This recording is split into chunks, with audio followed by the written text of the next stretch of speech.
भाइयों भैया हरे का बताई यार, क्या बताई भैया हरे।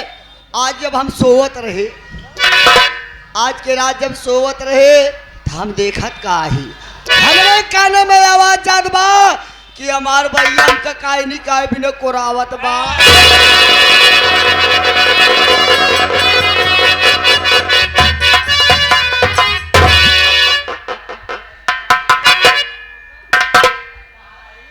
देखा सारे के आय मिला नहीं कहता है कि हम सोचा सोवत रहे, तब हम सोचे कि हमार भैया हमका कोरावत बा।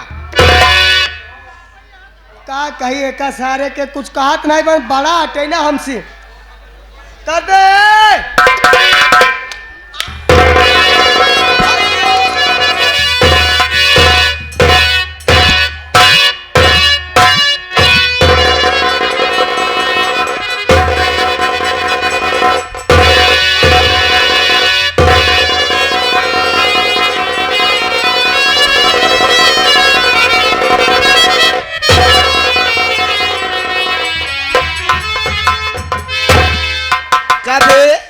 चुप चुप चुप चुप, बाद में करे वाला काम पहले कही जाता है। ए भैया या ये बताओ, ए भैया ओ ए भैया या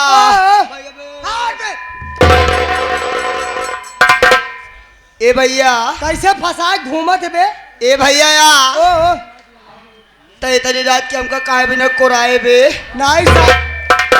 नहीं सारे तो का बिया नहीं, यही हम कहे। चल एक चल चल एक का कहे बे, काहे बरे हमका तय कोराए बे। काहे बिना भैया हमका तय कोराए है। हाँ हाँ हाँ उहाय ए भाइयों ओ तो का कोराए ए बिना के था बरे। देख बचैया तोरे आओ हमारे काम से।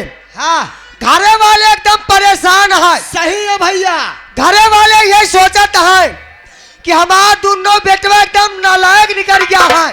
सही है भैया। हम सोचती यही हाँ कि दोनों भाई ऐसा काम करी गांव और समाज में हो दोनों भाई के नाम रोशन हो।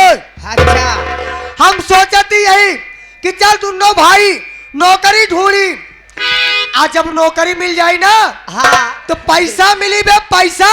ए भैया जब पैसा मिली ना हो तो लाई आए के घरे वाले दे भाई, और जब घरे वाले पैसा पाई बे तो दोनों भाई बियाह करी, और जब बियाह कर दे ही ना हाँ तो नौकरी जाबा ही न करब।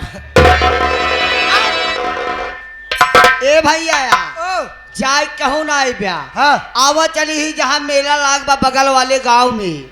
ये बीर बीर बीर बीर बीर भान क्या वो बे बीरभानपुर गांव में चला। हाँ जहाँ जहाँ कृष्णा स्टूडियो वाले हैं, जितना खूटा पगहा हो सब उचाल लिए। आज चला रात चुराई लिया। ए भैया चल नौकरी ढूंढी। चल भैया अगर नौकरी न ढूंढ समय खराब हो जाए। चल लेकिन कैसे चलत है।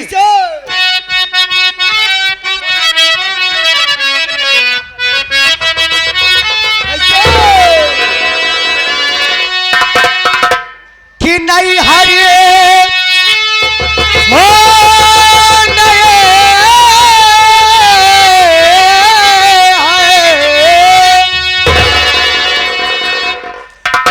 नहीं हरी से आयल बाटोला पलम तली आलू निकोला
भौरी